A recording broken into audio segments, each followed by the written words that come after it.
आज मलाई पाद आयो ठुसुकै, पाद आयो ठुसुकै, आज त बिर्से जुहुसुकै, बल्ल हगे निर्माया कनेर झाडीमा। ओइ होइन, कुन चाहिँ कुकुरको पुच्छ जस्तो दारी भएको मान्छे हो मलाई रोक्ने? ओ भाइ, के हो, किन बाटोमा रोक्या मलाई? त यहाँबाट उता जान पाउँदैनस्, यो नेपाल चाइनाको बोर्डर हो। हाम्रो चाइनामा यत्तिकै छिर्न पाउँदैनस्, बुझिस्? भिसा पासपोर्ट चाहिन्छ। ए, अब यो किरा खाने देशमा छिर्न पनि भिसा र पासपोर्ट चाहिने भयो होइन त? किरा नै खाए नि तिमीहरूको देशभन्दा त राम्रै छ क्यारे हाम्रो चाइना, बुझिस्? राम्रो भएर चाहिँ के गर्नु? तिमीहरूको भाषा कहिल्यै बुझिने होइन क्यारे। तिमीहरूको भाषा भन्दा त हाम्रो नेपालीको छाडा बोल्ने शब्द नै बढी कडा हुन्छ।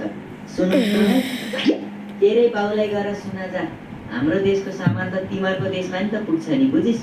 तिमीहरूको सामान 3 दिनभन्दा बढी टिक्दैन अनि हामी खोलामा फालिदिइहाल्छौँ। अनि खोलाले बगाउँदै इन्डियातिर लैजान्छ त्यस्तो कवाडी सामान त।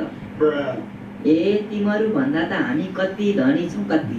जति धनी भयो नि के गर्नु र, जबकि अन्तिममा किरा र चमेरा खाँदै मर्नु छ भने।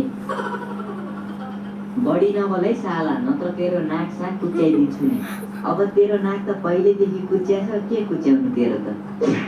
तैँले मसँग न्यु खोज्या हो? हेर भाइ, तँ चाहिँ खुरुक्क मलाई जान दे, नत्र तेरो दाँत झारेर कौडा खेल्छु नि म। ल, मलाई ऱ्यापमा हराएर देखा अनि जान दिन्छु ल। ल ल ल ल, तैँ सुरु गर्न त। चमेरा र किरा मात्र खाँदै बस्छ चाइना, भाइरस मात्र फैलाइरहन्छ, अरू केही काम छैन। गुन्द्रुक ढिँडो खाएर चाहिँ तैँले के पो गरिस्? जिन्दगीभर हाम्रो सामान माग्दै मात्रै मरिस्। तेरो बाउको कहिले हामीले मागेको नि छैन, जे कुरा किन्दा पनि पैसा दिएको होइन। अनुहार पनि रातो रातो थुक्दिउँ लाग्छ, तिमीहरूलाई देखेपछि त कुकुर पनि भाग्छ। तेरो अनुहार देखेपछि चाहिँ सबले खका तान्छ, कालो कुकुर हग्नलाई नि तेरै मुखमा जान्छ।